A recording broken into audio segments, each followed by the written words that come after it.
Você está preparado para passar por problemas financeiros na sua vida? Mas o que é estar preparado? Estar preparado é você ter um dinheiro guardado que possa te ajudar a passar por esses problemas, que podem acontecer e que certamente vão acontecer. Esse também é chamado a reserva de emergência, que é um valor que vai te ajudar a passar por esses momentos difíceis. Mas tá, o que é a reserva de emergência?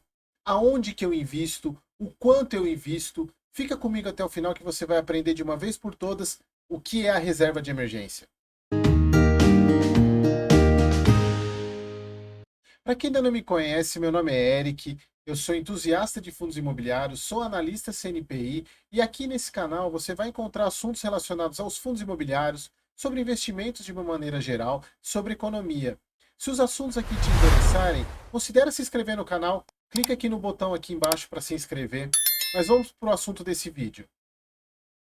Eu tenho percebido nos meus vídeos, nos feedbacks e principalmente lá no meu Instagram, aliás, se você não me segue no meu Instagram, o link está aqui na descrição do vídeo, que as pessoas elas querem investir em fundos imobiliários, querem investir em ações, mas não fazem o básico, não começam pela reserva de emergência. Mas o que é reserva de emergência, Eric? Você pode estar se perguntando. Reserva de emergência é um valor que você precisa ter guardado para te ajudar em momentos de emergência. Mas o que pode ser uma emergência? Emergência pode ser desemprego, pode ser um problema de saúde que você vai precisar desembolsar um dinheiro para uma cirurgia, para comprar remédio, pode ser um conserto de um carro, pode ser até um eletrodoméstico. Mas perceba que essas situações que eu elenquei, tanto desemprego como uma doença, ou consertar o carro, quebrou a geladeira, são situações que você não espera que aconteçam, mas elas vão acontecer. Quer dizer, eu espero que elas não aconteçam, mas vão acontecer, pessoal. Depois de tudo isso que eu falei, você entendeu que o dinheiro que você precisa ter para reserva de emergência, ele vai ter que estar guardado, ele vai ter que estar investido em algum investimento seguro. Porque na hora de você resgatar, você não quer perder dinheiro. E também você precisa ter uma alta liquidez. O que é uma alta liquidez? Para quem já assistiu meus outros vídeos. Liquidez é a velocidade que você transforma o investimento em dinheiro na sua mão. Então, numa emergência, você precisa ter o dinheiro rapidamente na sua mão. Você não pode ter um investimento que você vai pedir o resgate e ele vai só vir para sua mão depois de uma semana. Você precisa de uma alta liquidez. E quando eu falo em perder dinheiro, o que significa isso? Investimentos que trazem maior retorno, que são de maior risco, eles tendem a ser de longo prazo. Por quê?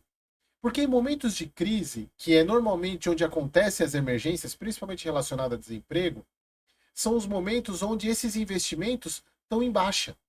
E aí, se você colocar sua reserva de emergência em investimentos mais arriscados, por exemplo, como bolsa de valores, o que pode acontecer? Na hora que você precisar do dinheiro, você pode ter nem metade do dinheiro que você tinha, exatamente porque é a natureza desse tipo de investimento.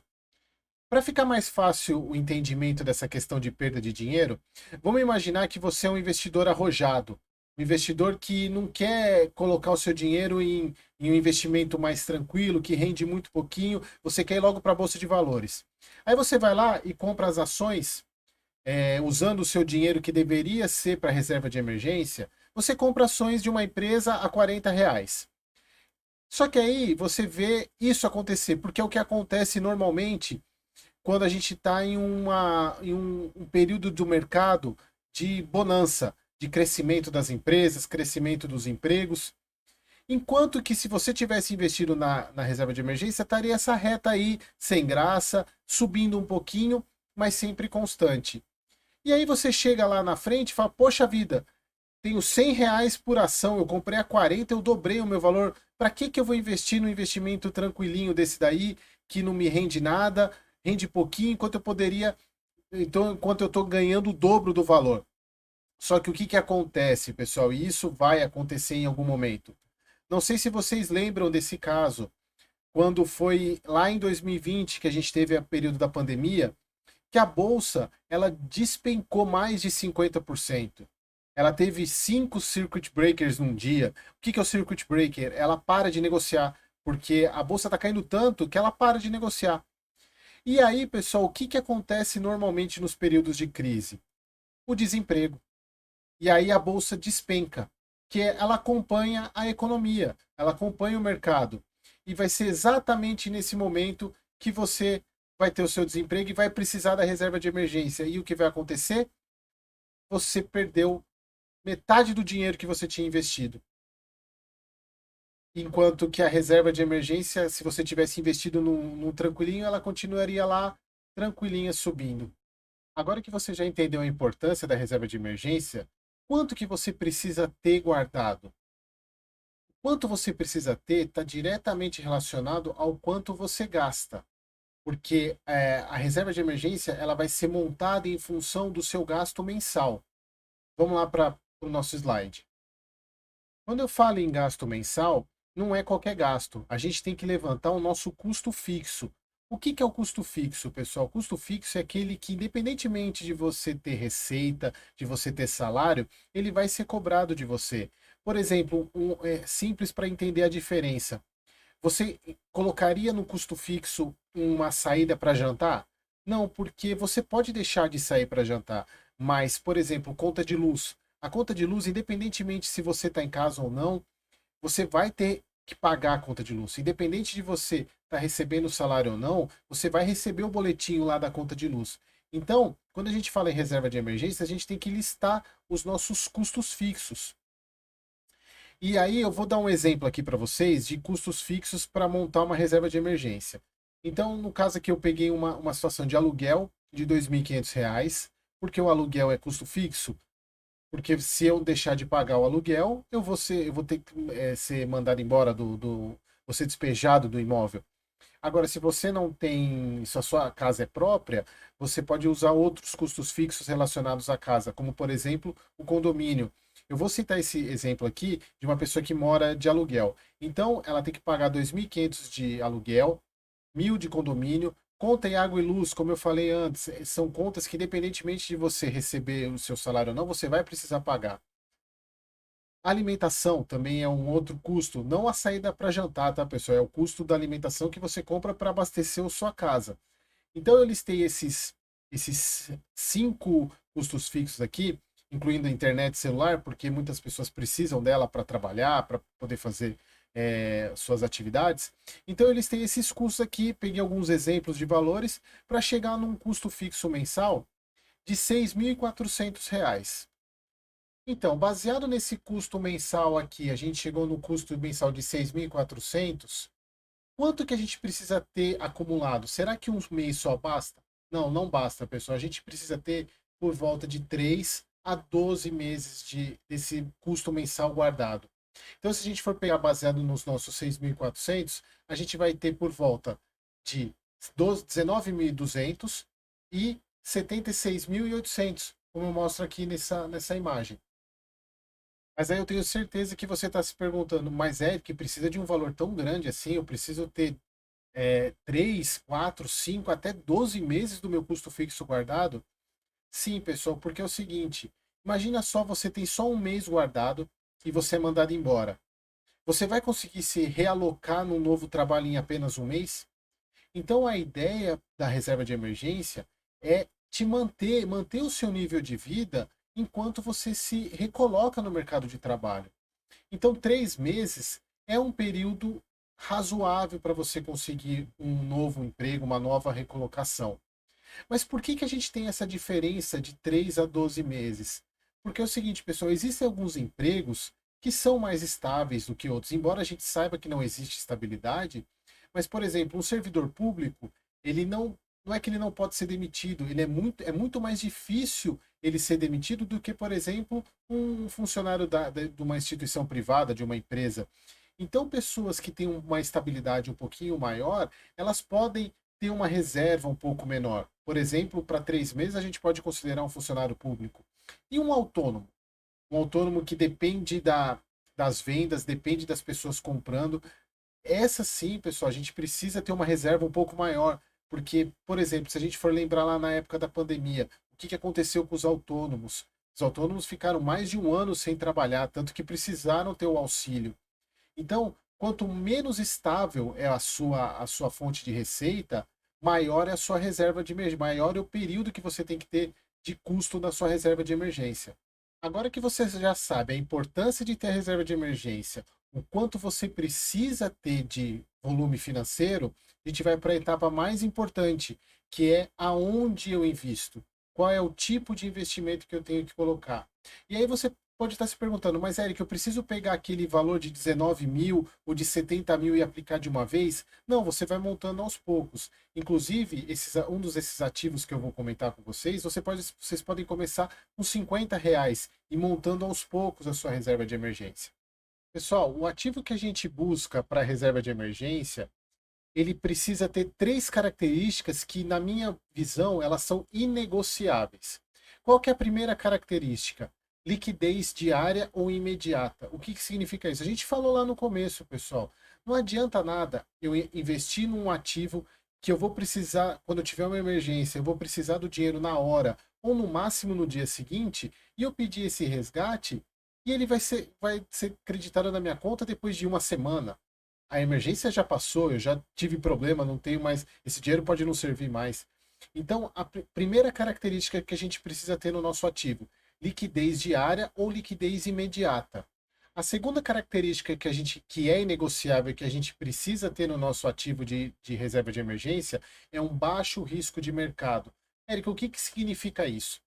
Bom, ações. Ações, se a gente for pegar em função ao primeiro princípio, elas têm uma liquidez até que rápida, porque se você vender as ações, daqui 2 dias o dinheiro está na sua conta. Só que é o seguinte, lembra que eu falei lá no começo da apresentação do vídeo que a gente precisa normalmente do dinheiro numa reserva de emergência quando o mercado está em baixa. Então, quando a gente fala de risco de mercado, é a oscilação que a gente tem. Então, normalmente, quando a gente vai precisar do dinheiro, vai ser exatamente no momento que as ações vão estar lá embaixo. E aí, se a gente precisar desse dinheiro, a gente pode ser que a gente não consiga ter o dinheiro que a gente precisa, porque a gente pode ter perdido muito dinheiro. Então, o segundo item que é inegociável é um baixo risco de mercado. E o último item que é inegociável é um baixo risco de crédito. Quando a gente fala em baixo risco de crédito, a gente está muito relacionado à segurança do nosso investimento, aonde a gente está colocando. Porque não adianta nada a gente ter uma alta liquidez, um baixo risco de mercado e ser um banco que pode quebrar. Não sei se vocês viram, pessoal, olha essa notícia aqui, que nessa semana o Banco Central ele liquidou essa instituição financeira e nessa instituição financeira tinham 15 CDBs de pessoas que investiam nesse banco. Imagina você coloca sua reserva de emergência num banco que tem uma situação duvidosa e na hora que você precisa, você não consegue resgatar. E aí, pessoal, a gente volta lá para a questão do risco de mercado. Normalmente, pessoal, quando a gente vai precisar do dinheiro numa da reserva de emergência, é no momento de, por exemplo, desemprego, que é um momento que vai estar tudo em crise, vai estar em baixa, e aí, normalmente, esses bancos, eles sofrem muito nesses momentos. Então, não busquem investimentos duvidosos. Procurem sempre investimentos com baixo risco de crédito. Tá, mas agora você pode estar se perguntando quais são os ativos de fato que atendem a esses três princípios que são inegociáveis. O primeiro deles é o pai de todos, é o Tesouro Selic. O Tesouro Selic, se a gente for elencar lá nos três princípios, ele tem uma liquidez alta, liquidez diária. Se você resgatar, se eu não me engano, solicitar o resgate até às 14 horas, se eu não me engano, o dinheiro cai no mesmo dia na sua conta. Isso, claro, que só vale para dias úteis, né? Então, ele tem uma liquidez alta, ele tem um baixíssimo risco de mercado, por quê? Porque o Tesouro Selic é um tesouro pós-fixado, ou seja, ele rende todos os dias a taxa Selic. Então, ele é um título que sempre sobe. Ele não tem as oscilações como a Bolsa de Valores, por exemplo. Ele é um título bem linear. Então, ele tem um baixíssimo risco de mercado. E, por fim, nem preciso falar que é um baixíssimo risco de crédito. Por quê? Porque o emissário, quem emite esse título é o governo brasileiro. Então, que em tese é a instituição mais segura do país, porque a partir do momento que o governo quebrar, o restante todo já quebrou. Então, ele atende muito bem os três princípios inegociáveis. O segundo produto que eu elenco nessa lista de que atende aos três princípios inegociáveis são aqueles fundos DI com liquidez diária e que sejam taxa zero. E normalmente eles têm, normalmente não, se eu não me engano, eles são obrigados a ter a palavra simples no nome. Esses fundos eles são fornecidos por corretoras, como a XP, como o BTG, a Rico, a Vitrio. Qual que é a característica principal desses fundos? Eles investem no Tesouro Selic. Então, só que a grande diferença desses fundos para o Tesouro Selic é que esses fundos não cobram a taxa da B3, que quando você investe no Tesouro Selic, você é cobrado dessa taxa 2 vezes por ano. No caso desses fundos, você não cobra essa taxa. Quem assume essa taxa é a corretora. Mas aí você pode estar se perguntando, Eric, qual é a vantagem da corretora te oferecer um produto que ela, em tese, vai ter que pagar essa taxa para o tesouro? Esses fundos, eles são os chamarizes da corretora. É uma porta de entrada para o cliente na corretora. Ele entra através desse fundo, investe nesse fundo e depois tem acesso aos outros produtos que remuneram mais a corretora. Então, esse para mim é o segundo produto que atende a esses três princípios inegociáveis. E o terceiro tipo de ativo para esse um fim para reserva de emergência são os CDBs com 100% 100% do CDI, com liquidez diária de bancões. Esses bancões aqui, ó, esses bancões aqui que eu estou mostrando. Nada de banco pequeno, banco digital, desses bancões aqui. E por que que eu falo isso, pessoal? Porque somente esses bancos eles vão atender ao terceiro princípio negociável, tirando os dois primeiros, que é o baixo risco de crédito. Nenhum dos outros bancos digitais eles vão ter o baixo risco de crédito como esses bancões aqui. Então, se a gente for pegar liquidez diária, por isso que eu falei, a gente precisa que, para ser nesse caso, o CDB desses bancos, eles precisam ter liquidez diária e ser 100% do CDI. O que é o ser 100% do CDI? Eles vão render a mesma coisa que a taxa Selic. Então, essas duas características, para vocês poderem utilizar esse terceiro tipo de ativo, elas não podem não existir. Então, tem que ser liquidez diária e tem que ser 100% do CDI. Então, pessoal, por que que essas três características elas são inegociáveis? Vamos dar um exemplo aqui para vocês.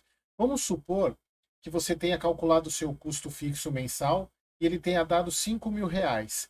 E você foi lá e juntou os R$ 40.000, 8 meses mais ou menos de custo fixo para a sua reserva de emergência. Olha que é um valor até que razoável. Só que você é arrojado, você é do meninão arrojado e não quer colocar num desses investimentos que eu falei. Você quer falar, não, eu quero colocar na Bolsa de Valores. Aí você vai lá, você colocou os R$ 40.000 lá na Bolsa de Valores, comprou as ações e investiu. Falou, agora eu quero que o meu dinheiro renda bastante. E você deu sorte, porque você passou para R$ 60.000, ou seja, você deixou de ter os oito custos fixos e passei a ter 12 meses de custo fixo. Fala, mas olha que decisão acertada. Em vez de estar lá na renda fixa, lá no Tesouro Selic, eu estaria com o valor de R$ 42.000, eu estou com 60.000. E você continuou dando sorte. Passou para 20 vezes o seu custo. Você chegou a acumular 100.000. Nossa, olha que decisão acertadíssima. Só que aí vem a crise. E a crise faz você perder todo esse valor para 15.000. E vai ser nesse momento que você vai precisar usar esse dinheiro para uma reserva de emergência. E aí, ao invés de você ter 8 salários, agora você tem apenas 3. Olha que situação complicada. Por isso, pessoal, a principal mensagem desse vídeo é: não negociem essas características da reserva de emergência. É claro que existem algumas outras opções no mercado, como a conta remunerada do Nubank, o CDB do Banco Inter. Mas, pessoal, se a gente pegar os três princípios, o risco de crédito vai bater contra esses investimentos. Porque, por mais que o Nubank seja um banco interessante, tenha uma função de crédito muito boa, o Banco Inter também, não se compara, pessoal, com bancos como Itaú, como Bradesco, como Santander. Então, reserva de emergência, pessoal, não negociem esses critérios. O vídeo de hoje, pessoal, foi para isso, é para trazer as características da reserva de emergência, porque não adianta eu trazer mais conteúdos de fundos imobiliários antes das pessoas terem o seu colchão de segurança para poderem depois investir nos fundos imobiliários. Então, pessoal, se vocês gostaram desse conteúdo, se inscrevam aqui no canal, vai me ajudar bastante. Curtam o vídeo, compartilhem. Esse é um daqueles vídeos para compartilhar com os familiares, para as pessoas entenderem a importância de você ter uma reserva para os momentos difíceis. Então, pessoal, curtam o vídeo, compartilhem e não se deixem de se inscrever. Então, até mais, pessoal. Obrigado.